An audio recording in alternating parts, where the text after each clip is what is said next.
Welcome to another Top 10 action figure countdown for the year 2025. This time, I'm focusing purely on the Mattel WWE Ultimate Edition series. This year I've only purchased what I could find locally in brick and mortar stores.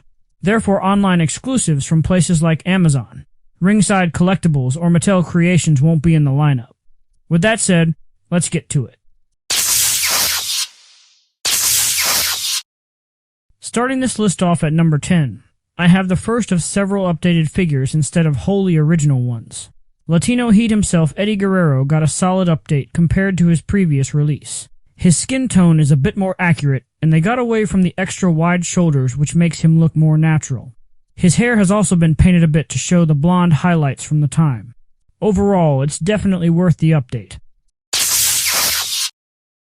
Next up, taking the number 9 slot, is the Heartbreak Kid, Shawn Michaels, based on his early 2000s Degeneration X return appearance.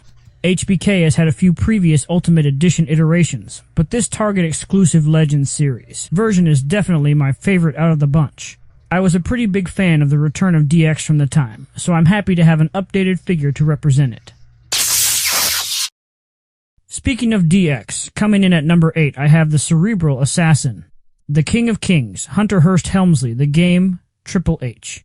His newest Ultimate Edition came in the Walmart exclusive Monday Night Wars line, and is based on his game over gear during the time he was feuding with The Rock. The last Ultimate Triple H I bought was from before they added the butterfly joints, so I was glad to find this newest edition. Coming in at number 7, I have the Deadman, the Phenom, The Undertaker, in his old school gear featuring the purple gloves and boot covers. This figure is mostly just a repaint of the debut Undertaker with the gray gloves, but it does feature additional accessories such as the new head sculpts, including a masked one, making it easy to have complete coverage for this particular era of The Undertaker. Rounding out the bottom 5 of my Ultimate Edition countdown at number 6 is Vader from the Target exclusive WWE Legends series. Some stores received it toward the end of last year, but I didn't come across it until earlier this year. Once I finally had it in hand, it was clear this figure earned its place on the list. If you grew up as a wrestling fan back during the 80s and 90s eras, then surely you know exactly what time it is.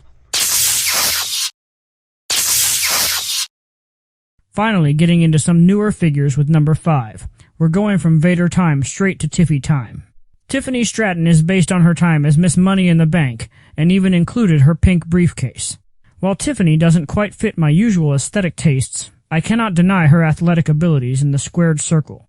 The self-proclaimed buff Barbie should be a welcomed addition to any WWE Ultimate Edition collection.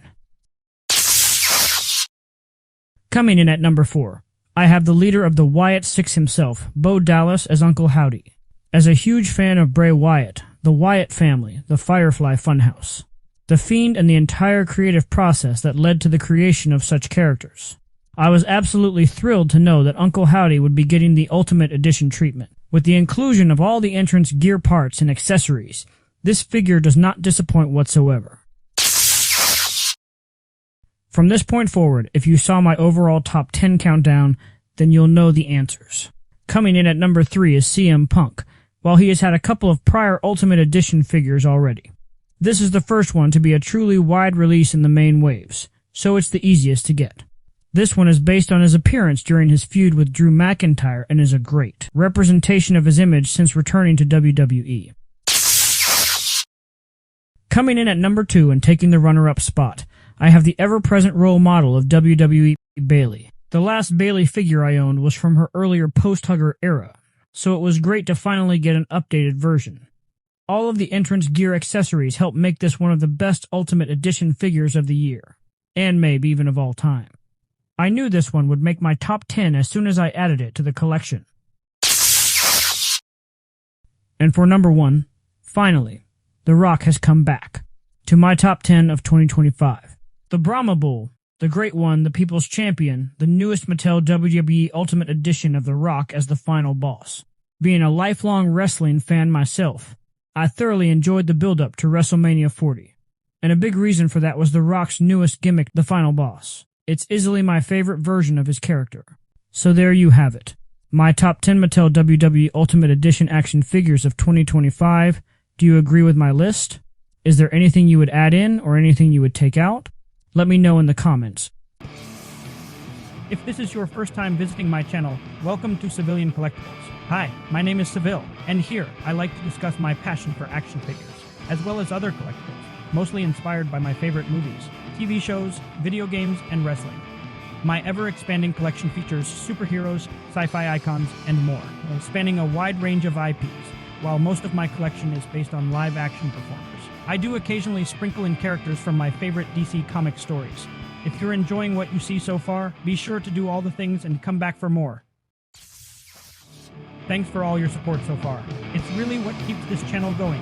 Now, for a quick note before we finish up, I utilize an AI voice clone to help me deliver a clear and consistent experience, because of the speaking challenges that I face in my day-to-day life. Don't worry though, this really is my voice that you're hearing.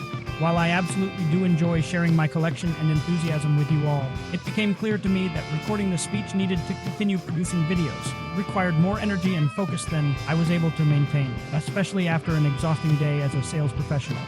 Due to speech impediments such as stuttering and dyslexia, the final product of my earlier videos only came after dozens and dozens of retakes, along with hours and hours of editing. Now that I can rely on my AI voice clone to handle much of that responsibility, I am able to provide a steady supply of engaging content for you, my valued audience. With all of that said, the last thing I want to do is give a quick shout out to the awesome people who helped make this channel possible. My Lionhead logo was created by Brian Leblanc Fantasy Art, and all of the music you have heard in this video was created by RJ Hughes. Check out their socials in the description to find more of their work. And if you want to see more from me, click on the next video you see on the screen now. I'll see you over there.